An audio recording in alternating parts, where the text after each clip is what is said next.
How's it going, guys? My name's Shane, welcome back to the Horror Basement, and today we're going to be talking about The Hills Have Eyes from 2006. Now, this is the remake of the popular 1977 film classic by Wes Craven.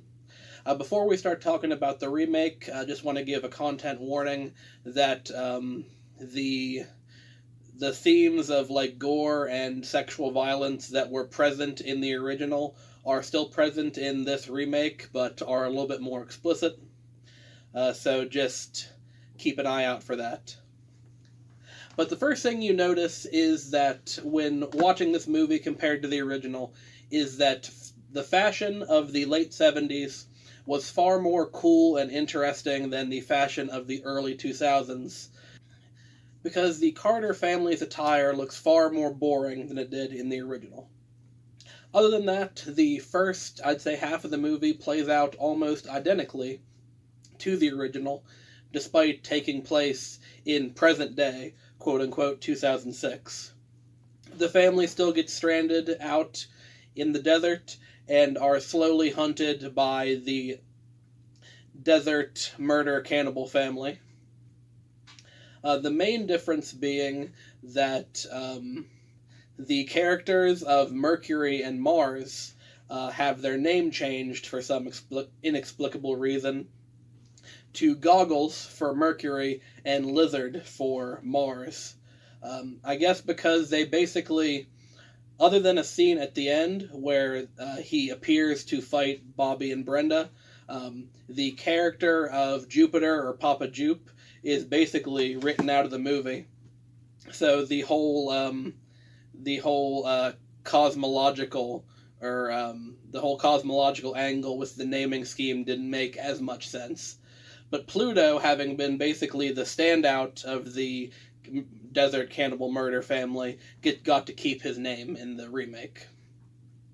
But instead of just one family, the Carters, but primarily Doug, has to deal with an entire town, basically. The backstory given in the remake, is that the inhabitants of this town were the product of nuclear testing by the U.S. government when they refused to leave, and the U.S. government basically used the area around their town as a bomb testing site, just without forcing them to leave.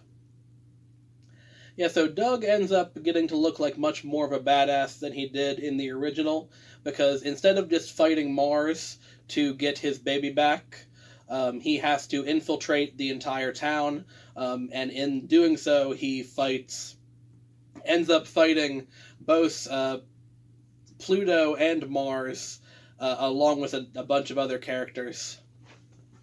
While Bobby and Brenda, in the end, are left to still have the final confrontation with who we can only assume to be Jupiter, but who has not been a character up to this point in the movie. That's one problem with following the story progression beat by beat so close to the original, but not including Papa Jupe throughout the movie as a character. They kind of wrote themselves in a corner on that one. But I feel like that doesn't really detract from the movie as a whole. When I first booted this one up to watch, my points of reference I had in my mind were the Friday the 13th and Nightmare on Elm Street remakes, which came out in 2009 and 2010, respectively, I believe, so a few years after this one. So I didn't have high hopes, but this movie actually was really enjoyable.